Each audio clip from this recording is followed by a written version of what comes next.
Breathless by Pam Withers. Narrated by Iambic Productions.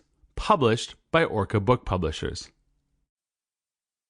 I was okay until that toothy moray eel appeared. It came out of nowhere in the murky water and veered straight at me.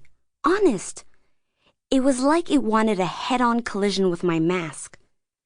Now, I'm not a girl easily scared by a fish. But here's the deal about scuba diving. The water magnifies objects 1/3 larger than they really are. So it seemed like some giant mutant was attacking me. Besides, I learned scuba diving in the lakes around Winnipeg, where I live.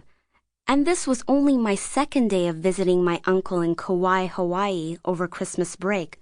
So I didn't know that I was supposed to wear more weights on my weight belt. As it turns out, tropical water floats you higher than the cold stuff in Manitoba lakes. Even if you're a fat, ugly 15-year-old like me, it floats you higher. Okay, so I'm not fat. I'm pudgy. And I'm not as ugly as that freaky fish was for sure. It scared me. I'd already been struggling with staying close by my uncle thanks to having too many weights on. So I lifted my hand to scare away the eel, and that accidentally tore the regulator out of my mouth. The regulator is the mouthpiece that connects to your oxygen tank. It lets you breathe. Knocking the regulator out of my mouth made me swallow a little water, which made me panic. And the thing about panicking when you're 40 feet under the ocean's surface is that you can drown, and you know you can drown. In fact, you can't breathe without your regulator even if you're not panicking. You're also not supposed to hold your breath because there's pressure underwater.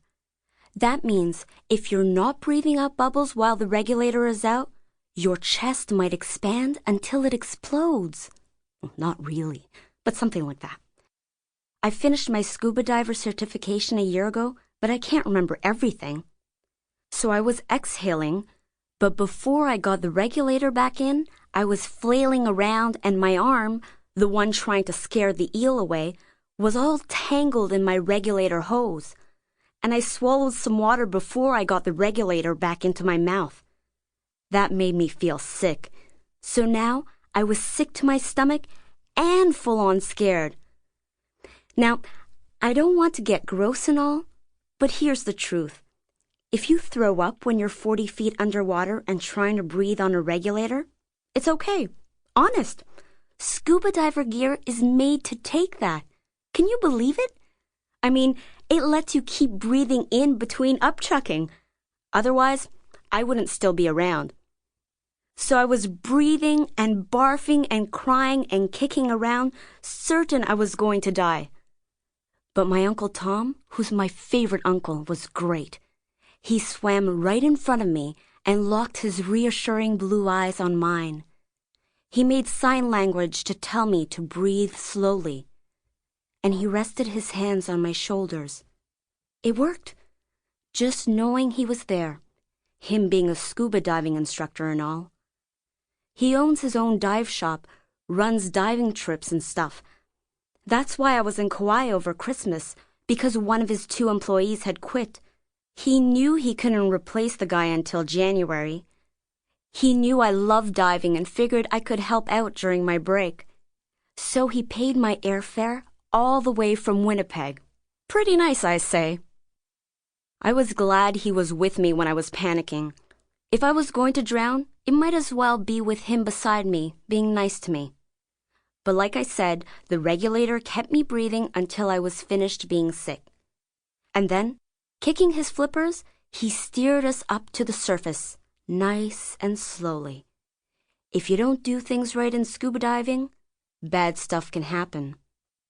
The shop assistant who still works for Uncle Tom found that out the hard way. Her name is Waniki. That's Hawaiian for Wendy. She's deaf because of a diving accident. It was just a couple of years ago. Now, she just rinses diving gear in the shop, or fills tanks and does stuff on the computer for him.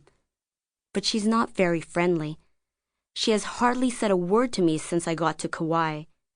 It's not because she's deaf. She can talk if she wants to. even though she... Sample complete. Ready to continue?